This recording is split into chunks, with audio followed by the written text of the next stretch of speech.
व्यक्तीने एक चित्त एक लक्ष भगवंताला आणि बाबाला प्रणाम करो। भगवान बाबा हनुमान जी को प्रणाम। महान त्यागी बाबा जुमदेव जी को प्रणाम। परमात्मा एक समोर सेविका बालगोपाल बसले आहेत, सर्वांना माझा नमस्कार। बघा, परमात्मा एक, आत्मा आणि दुसरी आत्मा, आपली आत्मा केव्हा आपल्याला समजेल, जेव्हा आपण या भगवंत चर्चाकडे जाऊन, आपण आपल्या घरच्या गावाच्या चर्चाकडे जाऊन, तेव्हा आपल्याला शिकायला मिळेल का आत्मा आणि परमात्मा काय, त्याचं काय आपल्याला उत्तर सांगता येईल आणि तत्व शब्द नियम हे कसे समजतील आपल्याला। आपण फक्त त्याग करतो आणि न होऊन झाले म्हणजे आपल्याला तो समजत नाही। कारण बाबाने म्हटले आहे, माझा सेवक माझी सेविका यांना तत्व शब्द नियम आणि मानव धर्म समजत का नाही। बाबा शेवटी हारले आणि रडले, मी स्वतः डोळ्यानं पाहिलं। जेव्हा टावरी हॉस्पिटल बाबाच्या पायात दुखापत झाली, बाबा रडले आणि मी स्वतः एकटा गेलो। बाबा म्हणले, तुमच्या पाया रेजिमेंट झाला, तर माझ्या मुलाने हा पाय काढलेला होता तो मला बसवून दिला। बाबा म्हणतो, पाय रेजिमेंट झाला, पाय ओरिजिनल नाहीये। तेव्हा बाबाने डोळ्यातून अश्रू पाडले। मुलगा बसले आणि त्या टावरी हॉस्पिटलमध्ये मी गेलो, त्यांना बाबाशी चर्चा केल्या। माझ्या मुलाने माझ्या नवीन पाय बसवून दिला, पण बाबा मला पाय रेजिमेंट आहे। तेव्हा बाबा रडले आणि मला सेवकानं मला फसवलं। बाबा असे बोलू लागले आणि त्या क्षणामध्ये मला रड आले। मानते की बाबा जुंबूजी वारंवार मार्गदर्शन केले, मी बाबाला जवळून पाहिले आणि बाबाचे वाक्य मी आजी आपल्या जीवनामध्ये आजी कायम ठेवतो।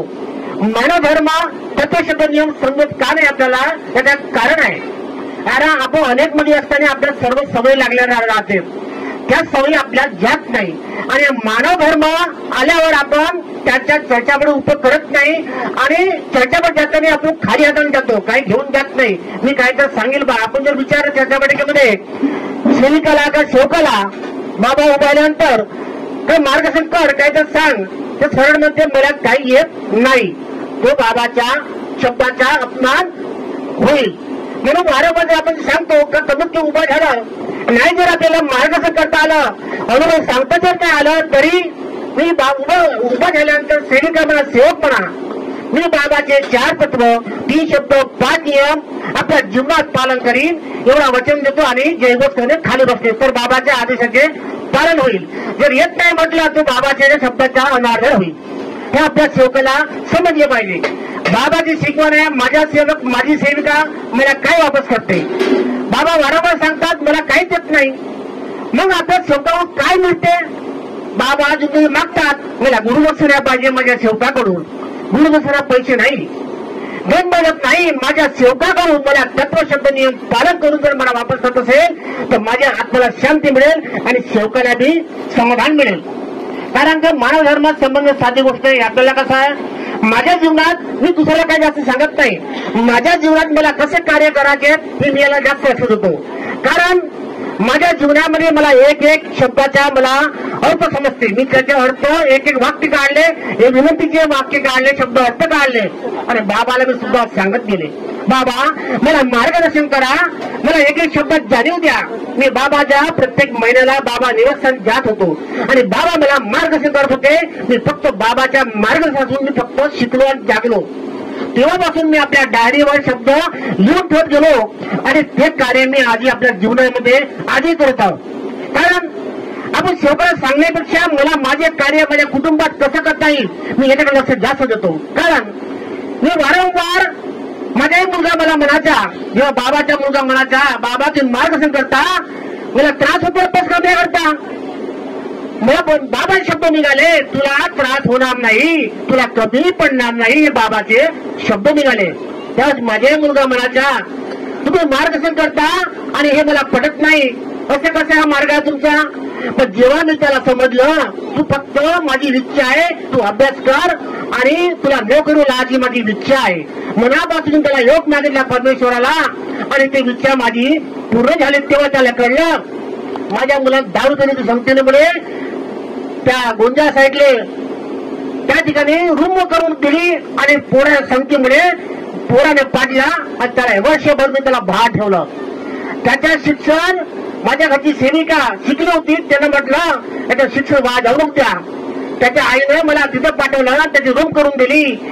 मग त्याला विनंती लिहून दिली मी, ही विनंती तू दररोज मान आणि याच्यापाशी गलती केला की तुला घरी येऊ देणार नाही. 1 वर्ष त्याला बाळ ठेवलं आणि त्याला फाके पडले, बारीक होऊन गेला.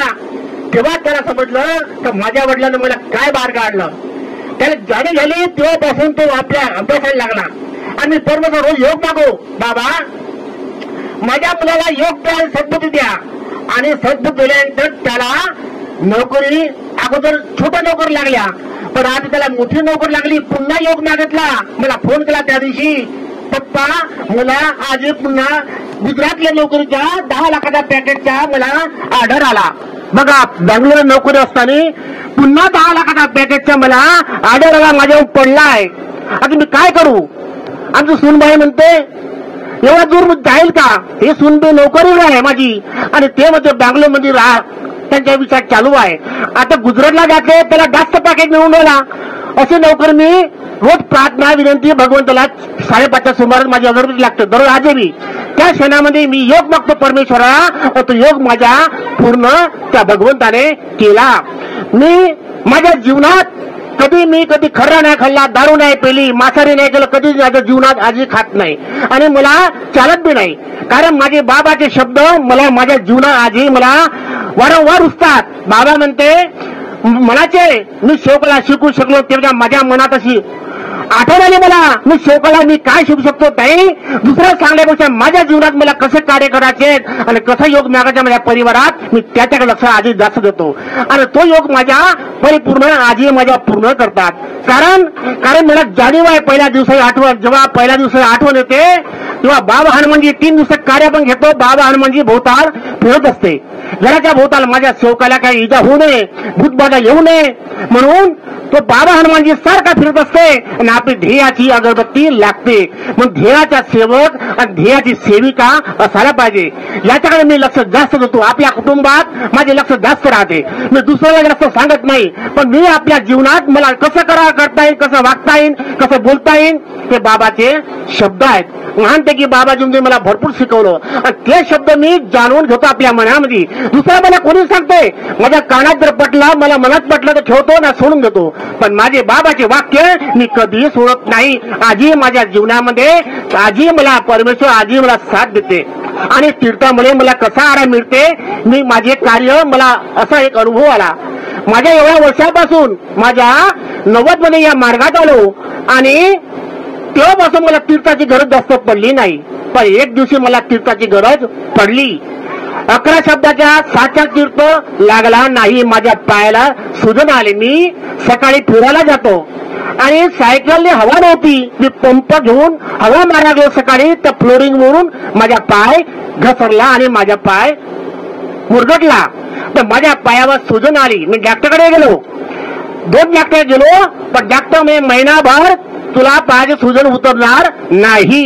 शेवटी मला बाबाचे मार्गदर्शन ऐकले आणि मला 11चे कार्य 11च्या दिवसाच्या फूक मारून तीर्थ घडवला नाही आराम झाला, 7च्या घडवला नाही आराम झाला. शेवटी माझ्या मनामध्ये 108 शब्दाचा तीर्थ माझ्या मनामध्ये आला. जीवनात माझा पहिला चान्स 108 तीर्थ घडवायचा मला पहिला चान्स. एवढ्या वर्षापासून मला पाठ सुजून गेला आणि 108 तीर्थ कसा घडवा लागेल. मग मी चणे घेतले एका वाटीमध्ये, 108 मोजले आणि पहाटे सुमारात, ते बी 5:30च्या दरम्यान, आणि चणे घेऊन मोजले आणि ते बाबा हनुमानजी नाव घेऊन फूक मारून असे 108 चणे एका दुसऱ्या वाटीत काढले आणि बाबा हनुमान नाव घेऊन तीर्थ घडवला आणि त्या पायाला लावला आणि आतमध्ये मी तो तीर्थ पिला. माझ्या दुसऱ्या दिवशी पाय पूर्ण उतरून गेला आणि डॉक्टर म्हणे महिनाभर तुझा पाय कधी उतरणार नाही. कशी कृपा आहे. आजचं प्रॅक्टिकल या महिन्याभर अगोदर माझ्या प्रॅक्टिस घडलं. म्हणून तो योग मागतो माझ्या परमेश्वराला. मी पहाटे सुमारात आपण योग मागते वेळेस विनंती जेव्हा आपण करतो, कापूर लावतो, त्यावेळेस कापूर विजल्यानंतर योग मागू नये. माझा अनुभव आहे. कापूर योग जास्त योग असला, आपल्याला मागायचा असला कापूर जास्त लावा लागेल आणि कापूर विजल्यानंतर योग मागू नये. मला किरपाजी विचारत होते, मी कापूर विजल्याने योग मागतो म्हणे, बरोबर लागायची नाही म्हणला. कापूर जो विजत नाही तोपर्यंत तुमचा योग मागणं आणि कापूर विजला तर आपला जयघोष करणे आणि खाली बसणे बस.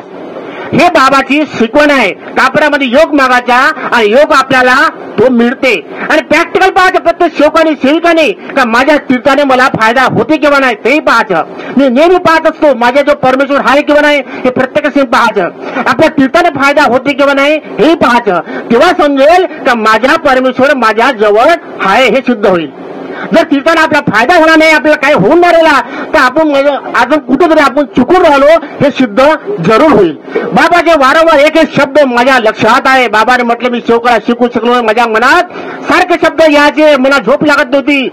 बाबाने असं काय म्हटले, माझ्या सेवकाला मी शिकू शकलो नाही, माझे सेवक शिकले नाही. तेव्हा माझ्या मनात एकच संकल्प बनला तर मी जास्त लोकांना सांगणार नाही सेवकाला, पण ते कार्य माझ्या जीवनामध्ये निश्चय केला का मी परिपूर्ण आपल्या कुटुंबात चांगला वागीन, चांगला बोलीन आणि आपले शब्द वाया जाऊ देणार नाही. जे बाबाचे शब्द आहे ते शब्द माझ्या आजही कायम आहेत. एका जमान्यामध्ये माझा छोटासा धंदा होता कपड्याच्या. बाजारात जाऊन मी 5,000 माल घेऊ आणि त्या व्यापाराला 5,000 रुपये देऊ आणि बाबाचे मार्गदर्शन ऐकण्याकरता नागपूर टेमकीला जात होतो.